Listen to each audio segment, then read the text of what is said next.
a computer science group, but our application is in biology. So this is clearly bioinformatics.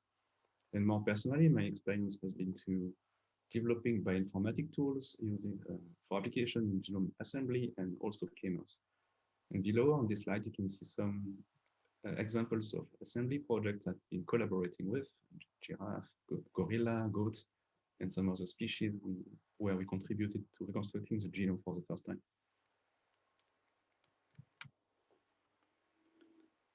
I have a mandatory slide about the introduction of DNA sequencing, which might bore you since you've already probably seen that in your studies.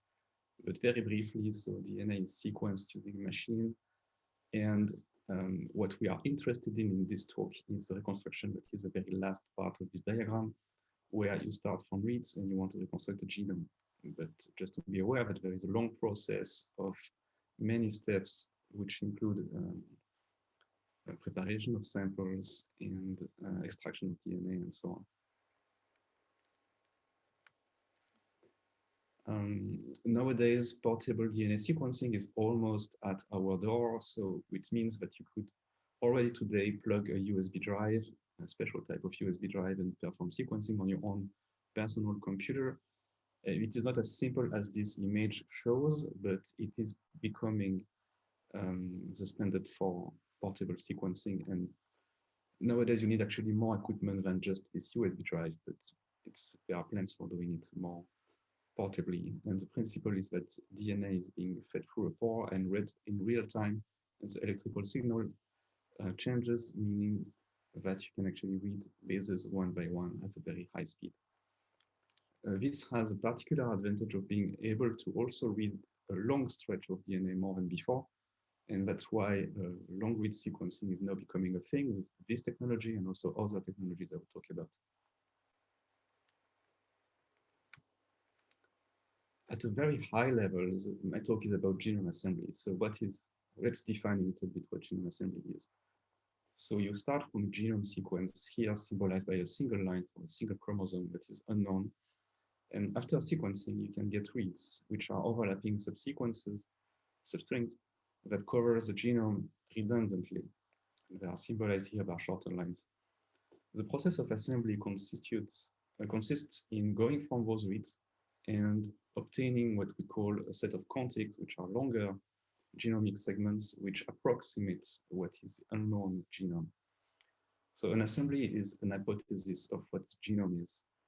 And it's often fragmented for various reasons, and it's aiming to be as complete and as contiguous as possible.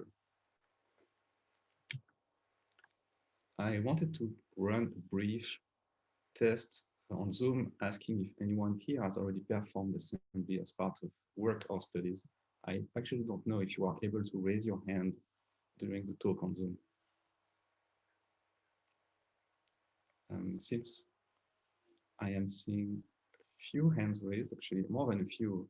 So, okay, it is working, and around 10 people here have already performed assembly. Thanks everyone, so you can unraise your hand now, and it gives me some perspective of what is your background. So 1/10 of people here probably already know what I'm going to talk about.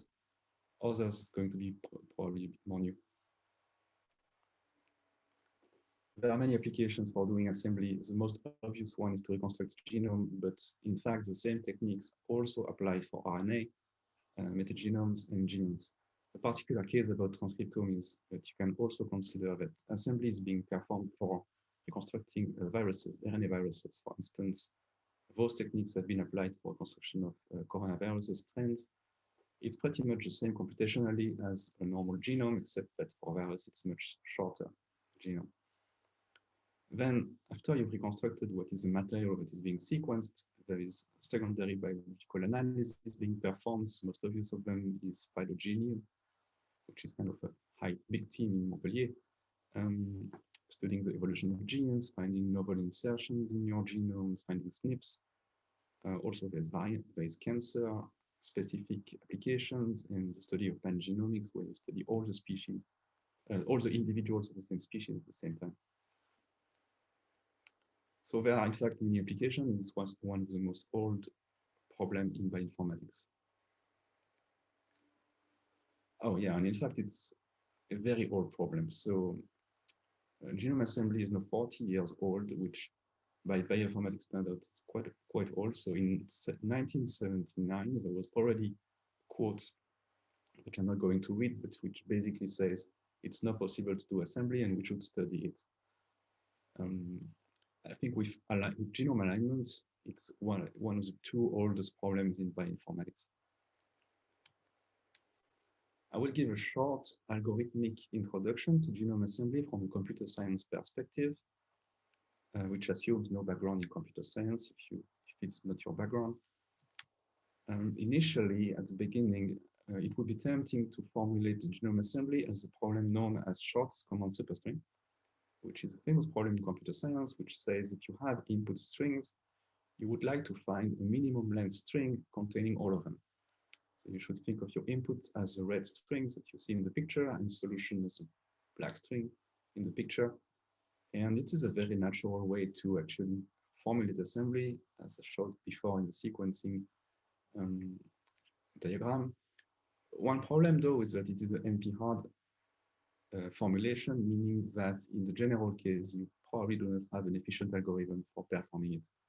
So that is why initially the assembly algorithms were mostly greedy, meaning that they had to take local decisions and produce approximations of the results. So really the first assembly programs were taking reads one by one and seeing what was the best overlap with that read, extend it to the right and so on. It was very basic, but it worked. And then later in 1994, there was at the same conference an introduction to two models, graph models, string graphs and the point graphs, which are now being mainstream techniques for performing assembly. For more on this kind of history, there is a nice article that I quote here from 2016 from a father or a grandfather of assembly, Gene Myers, who wrote the first shotgun assembly method, Celera, and participated in the Human Genome Project. Fast forward to modern times. Now, people perform assembly using assembly graphs. And in a nutshell, at a very high level perspective, it consists of constructing a graph where nodes are reads or k-mers. I will talk about k-mers a bit later, and overlaps are the edge of the graph. So if your sequencing data looks like this, you can arrange and find overlap between your reads, and then it becomes obvious what your assembly is, because there's pretty much only one way to traverse this graph, which is formulated in the box below. So in theory, once you have such a graph, if you find a path that is of minimal length and which traverses each node at least once, then this is the result of your assembly. I will put an emphasis on minimal length because you can see that in this example here, there is really nothing preventing you from doing this loop many times. But then you can have some simplicity assumption that maybe that loop is not performed an infinite amount of time. That wouldn't correspond to a real genome. So let's do that loop only once and output the result. So this is how computer science theory was formulating assembly not so long ago, so 10 years ago. And I think it's still the state of the art in defining the problem today from a CS perspective. However, there are some contradictory complexity results coming from computer science on genome assembly. So here I did a short history. In 2001, Pevsner was famous for introducing many very good methods for performing genome assembly on the brain graphs. Shown in a paper that genome assembly is linear time solvable by reduction to a Euler traversal of a graph, which is also linear time. So his argument was that it was easy to perform assembly because it was as easy as finding a Eulerian path on a graph, which is a path which traverses all its edges. And in fact, this led to very efficient algorithms and tools for performing assembly using the brain graphs. However, a few years later, Medvedev and Brodno formulated that no, in the general case, genome assembly is NP-hard because they actually considered a different model, and they considered a Hamiltonian path, which was NP-hard. And then a few years later, again, it was a more fine-grained study of the problem. So like Rayan and Pop said that if all repeats in your genome are longer than your reads, um, then surprisingly genome assembly is polynomial. So that's very strange because normally, um, if your reads are shorter than your repeats, you cannot hope to reconstruct a genome. But in theory, you can actually hope to reconstruct a solution in polynomial time, which is technically true, but practically completely useless. A better formulation, in my opinion, is the following one. So if repeats are either shorter than reads or are spanned by reads, which is the picture that you see below, so you can have those red reads, which are spanning the green and blue repeats in your genome, and you have some other reads which enable reconstruction, then in that case, genome assembly can be done quickly in polynomial time and with a unique solution, which is definitely what we want, because if you have multiple solutions, then there is no way to know which one is the true one. So this was a long slide, but it shows that from a computational perspective, formulation of a biological problem is not always very straightforward. And for the case of genome assembly, it was definitely a 10-year struggle to get to the point where we can actually have a clean and practically useful formulation. Well, I was talking about practically useful, but if you now move to the real practical world, none of the theories from the previous slides apply, because with short-read sequencing data, which was Illumina data, the graph was disconnected, meaning that you cannot frame the assembly problem as finding a single path for the graph. There was multiple connected components of the graph, so that means there was multiple paths. And now you couldn't even hope to get even a perfect reconstruction, so the problem couldn't apply. So what people did was construct contigs, which was unambiguous paths inside those graphs. So it was an approximation of the solution, and probably the best possible approximation. So that was with short reads, and now with long and better quality sequencing data, then it may be possible to meet the theory. And there is a nice article showing that after a certain read length and below a certain error threshold, then you could hope to reconstruct your assembly perfectly, your chromosome perfectly. Either way, even with long or short reads, then the problem is difficult in practical terms because data is big. So there is hundreds of gigabytes of data for eukaryotic genomes, such as human, and it takes days to months of CPU time for reconstruction of genomes. So computationally, it's a challenge. I actually quite like the following reference, which is a longer version of what I talked about. So Paul wrote an article about modeling biological problems in computer science. So how do you go from the biology to a clean computational problem? In a case study is genome assembly. Highly recommend to have a look at this short article, which was published a couple of years ago. Nowadays, one might ask, how do we perform assembly? So and to take a quick example, so the human genome, which has been extremely studied in terms of assembly and then applications of the reconstructed sequences.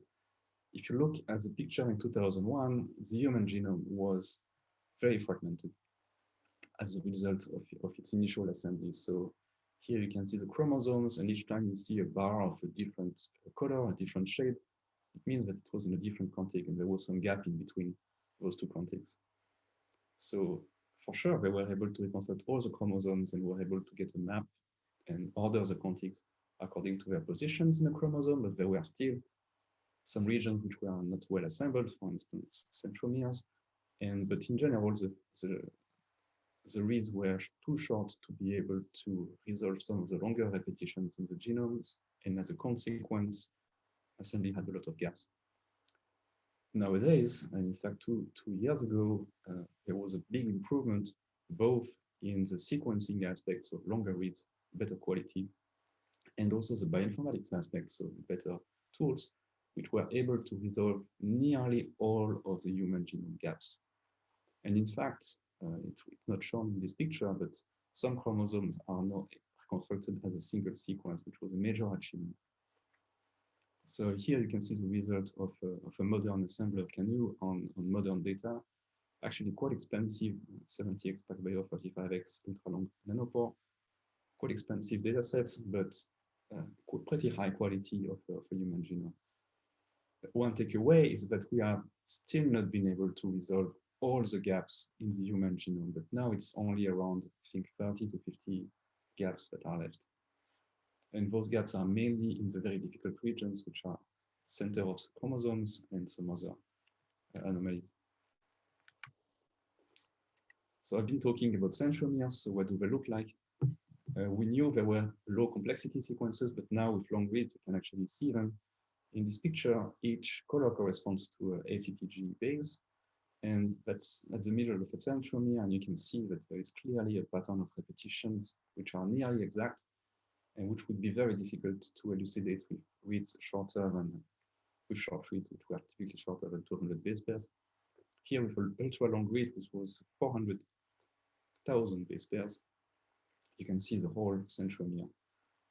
And I think it has also been improved using bionanoes. So there is quite a lot of bioinformatics involved in order to get this picture. So that's what a centromere inside of the center of a chromosome looks like. Pretty hard to assemble. The rest is typically easier.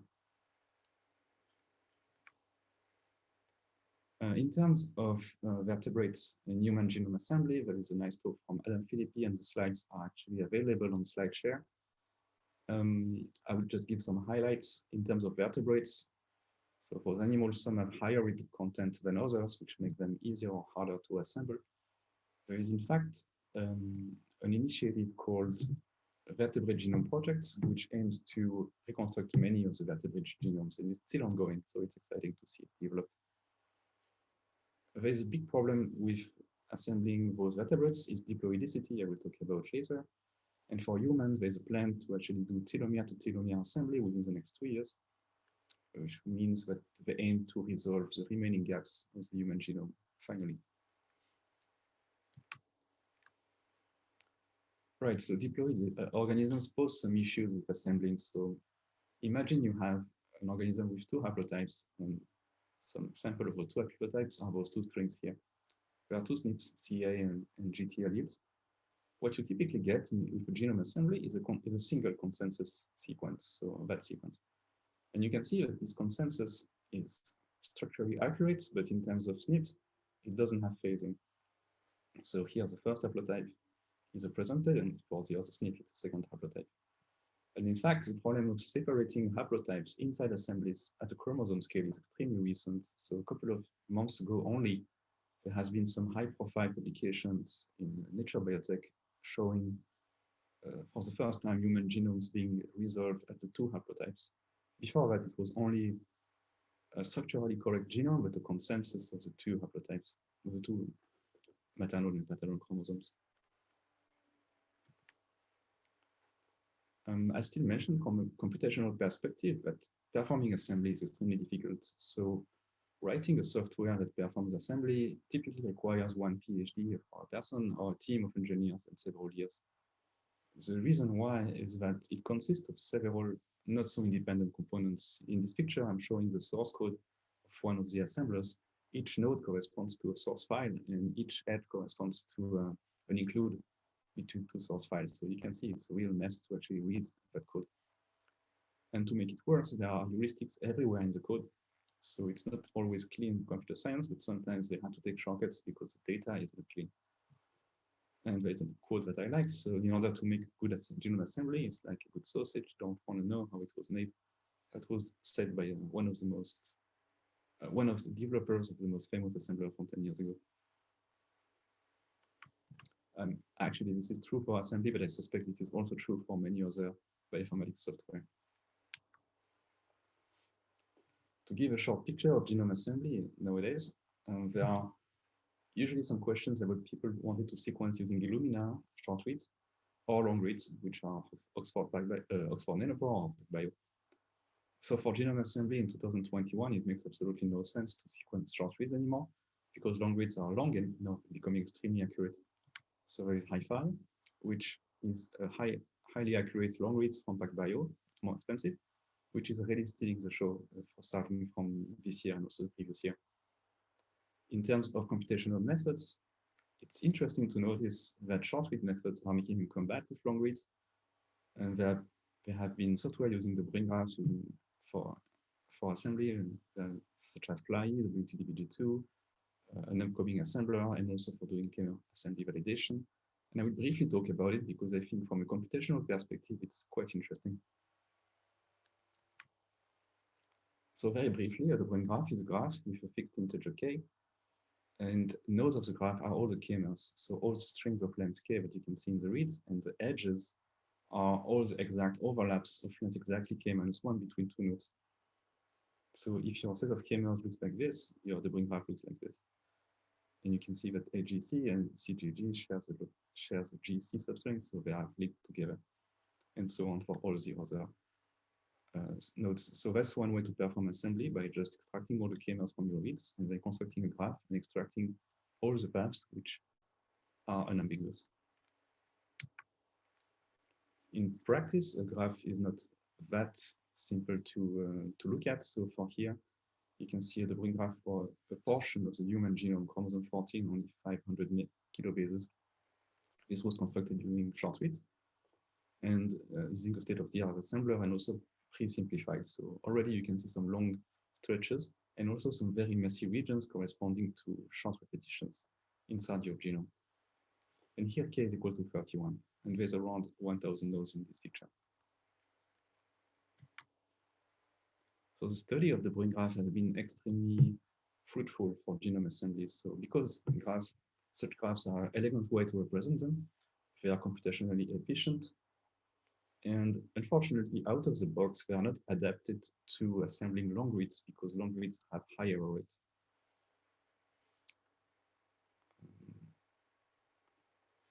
But still, they were used instead of the short read assembler, and one aspect that I found fascinating was studying data structure for representing them. Before, in 2009, 2008, there was software able to represent those graphs using 256 bits per node, which it is not too high, but still quite memory intensive. And then in 2011, one paper said that the lower bound is 22 bits per node. That's it, you will not be able to go lower. And in fact, during my thesis in 2012, I showed that it was possible to go lower than the lower bound using some approximation tricks. And then nowadays, the best possible method is really able to represent a graph in 6 bits per node, which is really small if you consider that a k-mer uses many more bits than 6, in fact. So computationally, it's fascinating, and there's many people interested in this area of bioinformatics.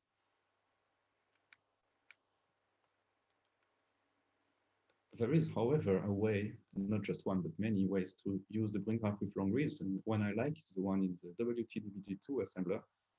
And just to give some methodology within this talk, if you consider that you can take your reads and then bin them into bins of 256 base pairs. So here, read 1, it consists of 4 bins, B1, B2, B3, and B4. And B2, and another read R2, you do the same. Then you can find alignments between bins by just trying to align all of them all against all. It's kind of expensive, but the bins are small, so this can be done efficiently. And then you can perform alignment between bins that share k-mers, for instance, using Smith-Waterman. And notice that that bin of read 1 is the same equivalent to the bin of read 2. Same for that bin B3 equivalent to that one. So then what you can do, and I think the genius move, you can zoom out and forget about the bases and only consider the bins. Okay, got a 5-minute talk reminder. I'm almost done anyway. So if you forget about the bases and zoom out, you can consider that the bin consists of four characters, B1, B2, B3, and B4. Another read consists of also 4 characters, B5, B6, B2, and B3, because those two bins are equal. Then you can construct the brain graph not over DNA, but over bin names. And so the nodes of the graph would be, for instance, k-mers, where the characters are B something. Here, one node would be B6, B2, and B3. And since it overlaps with another node, B2, B3, and B4, because B2, B3 are the same. Once you do this, when you zoom out, you can actually do assembly over those bins and then go back to the bases at the end. I really like this idea, and I think it's one clever trick for reusing old tools to perform on new methods. Well, nowadays there are many different genome assembly tools for long reads, and two from the most famous one would be Canoe and HiCanoe for long reads, for hi-fi bio, and Fly. For the sake of time, I think I will just skip this part. This part was about how to perform assembling bacterial genomes, which were supposedly the easy case because bacterial genomes have short genomes, 1,000 times shorter than human. They are haploid, so they don't have the diploidicity issue. And I was wondering a couple of years ago if it was possible to at least perform perfect assembly of them. So spoiler alert, it was possible for some of those data sets, but not all of the bacteria. So we found that around 30% of the bacteria could not be assembled well despite having long reads.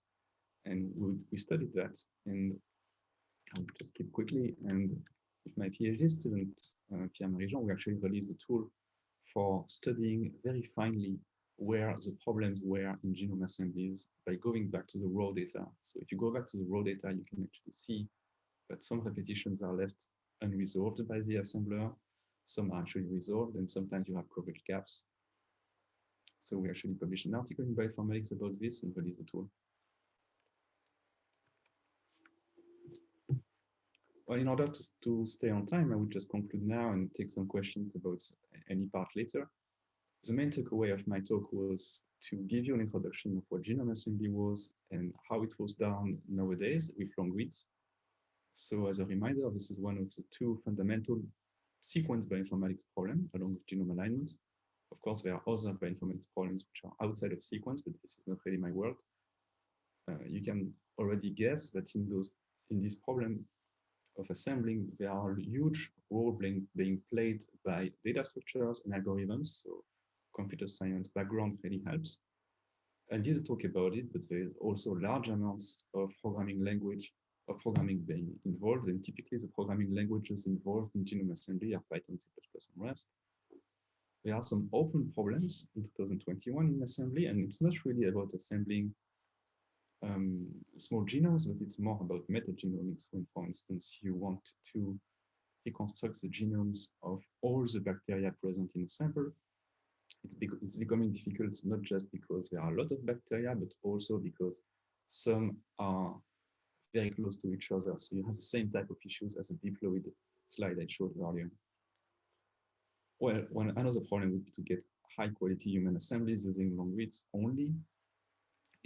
It's starting to be solved by groups, but it is still not a routine procedure by any means. So papers which are coming out are still highly scrutinized by the community.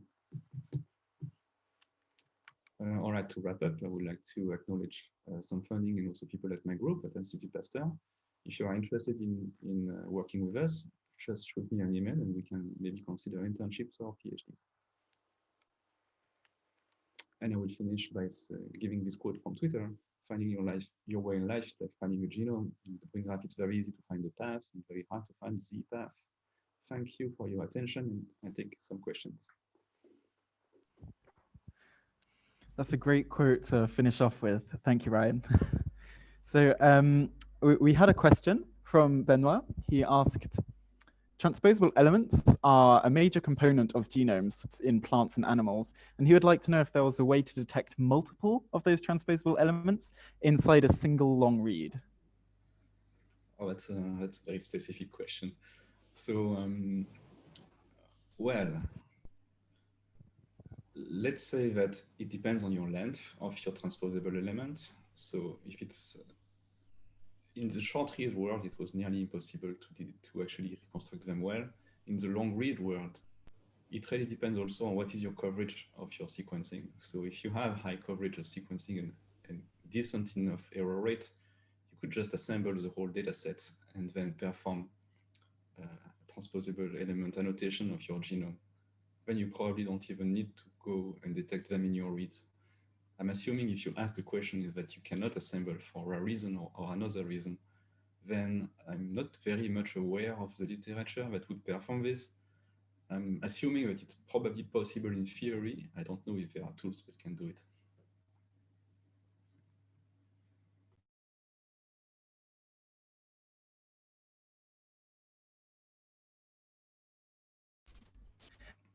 So another question from Marine. Bonjour et merci. Bonjour. Est-ce que je peux poser ma question en français du coup? Ouais, pas de problème. J'ai une question. Certains assembleurs génèrent des séquences appelées unitiques. Quelle est la différence exactement avec les quantiques, s'il vous plaît? C'est une question qui est proche de mon cœur parce que j'ai beaucoup travaillé sur les unities, mais je n'en ai pas parlé pendant cette présentation. Il faut voir ça comme étant des pré-quantiques. Alors, en fait, c'est une réponse en deux temps. Le premier temps, c'est que les auteurs des papiers ne sont pas tous d'accord sur la définition d'unity. Donc, un papier parlant d'unitique peut peut-être en fait parler d'autre chose. Des fois, c'est des quantiques, des fois, c'est autre chose. Dans ma définition à moi, un unitique, c'est une partie absolument non ambiguë dans un échantillon. C'est-à-dire qu'il n'y a pas de variation à l'intérieur, pas de SNP, pas d'indel, pas de variation structurelle. Un quantique est construit à partir de plusieurs unités où il y a un consensus qui a été fait de manière à supprimer les variations. C'est-à-dire que s'il y a deux allèles d'un SNP, il y a un des deux allèles qui a été choisi arbitrairement. C'est un peu la même chose que passer du quantique au scaffold. On passe des unités au quantique via des simplifications du graphe. Est-ce que j'étais clair? Oui, merci beaucoup. Et il avait une autre question, c'était par rapport aux lectures longues qui ont des hauts taux d'erreur. À quel point ça peut impacter l'assemblage des génomes, par exemple? Ah, ça, c'est une bonne question. Je n'en ai pas vraiment parlé parce qu'en fait, le problème a été d'une certaine manière résolu depuis plus que 5 ans. Initialement, la communauté pensait que le haut taux d'erreur des reads longs, qui était aux alentours de 10-15% à l'époque, qui maintenant d'ailleurs baisse formidablement, passant de 2-3%, on imaginait que ce n'était pas possible de pouvoir assembler des reads avec une erreur toutes les 10 bases. Mais grâce à des progrès bioinformatiques, il y a eu des techniques, comme par exemple le MinH ou d'autres, qui ont permis soit de corriger les erreurs, soit d'assembler et d'ignorer les erreurs. Donc, on a réussi à surmonter ce problème d'erreur. Néanmoins, les erreurs continuent d'impacter les assemblages dans la caractérisation des mutations. C'est-à-dire, si on cherche des SNP dans un assemblage, toutes les positions qui contiennent des mutations, eh bien, il faut faire avec le fait que les reads ont beaucoup d'erreurs, les reads bruts ont beaucoup d'erreurs. Mais fort heureusement, maintenant, il commence à y avoir des techniques très intéressantes basées en particulier sur le deep learning, dans un outil qui s'appelle Deep Variant, qui est maintenant capable de détecter des SNP dans des génomes avec des longues reads, malgré un haut taux d'erreur, avec une précision proche des 100%, et un recall proche des 100% aussi.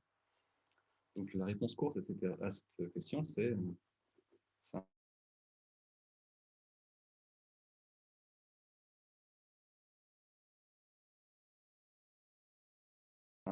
Merci. Et il avait une autre question, c'était par rapport aux espèces sur lesquelles sont développés les outils, par exemple, ou les méthodes d'assemblage. Est-ce que c'est plutôt spécifique vers l'humain ou... Ça dépend, non, en fait, c'est pas vraiment spécifique humain, ça dépend du biais de la communauté. Normalement, chaque outil d'assemblage est capable d'assembler à peu près toutes les espèces. Que ce soit un virus, une bactérie, un animal ou un humain. Il y a plusieurs possibilités de limitation. C'est par exemple comment ils gèrent la diploïdicité. Je ne sais pas comment dire en français. Les organismes diploïdes, des fois, sont bien ou mal gérés selon les outils. Donc ça peut avoir un impact sur l'espèce qu'on gérer, ou alors le volume de données, tout simplement. C'est-à-dire que certains métagénomes sont très très gros, ou alors certains génomes d'espèces comme les salamandres et d'autres espèces bizarres ont des génomes 10 fois plus grands que l'humain, et du coup, les outils ne sont juste pas capables de traiter d'aussi grands génomes. Mais sinon, en principe, il n'existe pas d'assembleur espèce spécifique à ma connaissance. Ils sont tous capables de traiter à peu près toutes les mêmes choses parce que les problèmes entre les génomes sont les mêmes, c'est des répétitions, c'est la gestion des variations. D'accord, merci.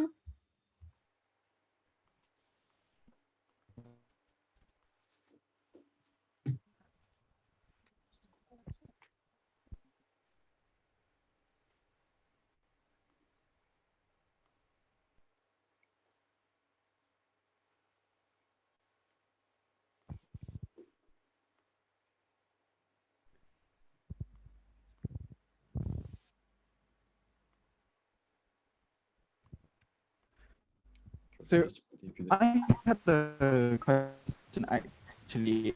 Yeah. I noticed when you giving your talk, you spoke about the kind of the fuzz we're doing with coverage sequencing. Oh, sorry, your sound was a little bit choppy. Couldn't hear it.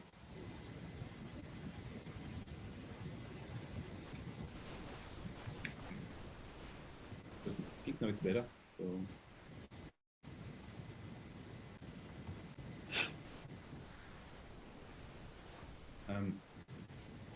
Sean, so I couldn't hear the question very well.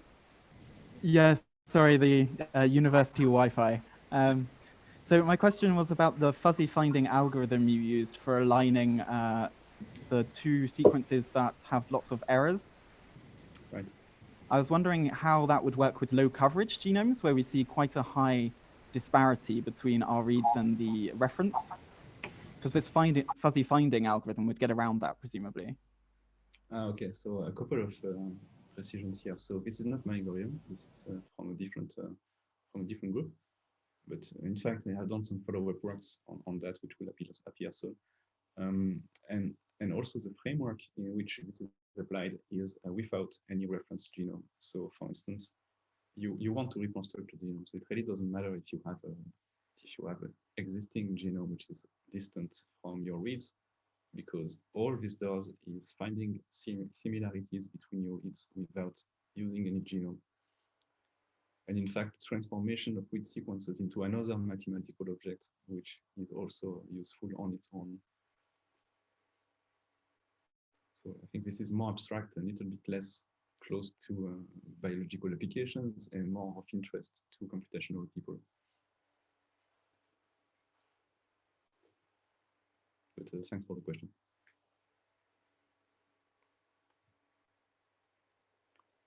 I see that another one in the chat.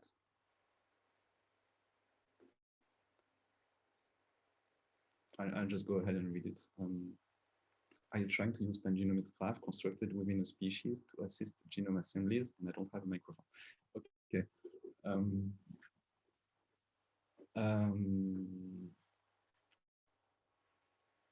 A short answer would be no, but it's an interesting direction. So pangenome graphs, I'm assuming you're talking about some of the representations that are nowadays being developed to represent collection of genomes as part of a graph, which would enable to actually reflect their different variations, so SNPs and structural variants and so on. In principle, when you perform genome assembly, I talked mainly about the de novo setting. So the setting where you don't know anything about your genome, no a priori, no bias. There is also another setting that has been considered, is the one where you know some reference genomes from related species. And that's the closest work I could mention related to that question. Is there exists some tools, and I think one of them is called Ragu, to perform genome assembly based on homology with other genomes, and this is mainly as a scaffolding step. So in order to get around orienting and organizing your context. So basically, your question is an interesting research direction that I think will be possibly tackled within the next years.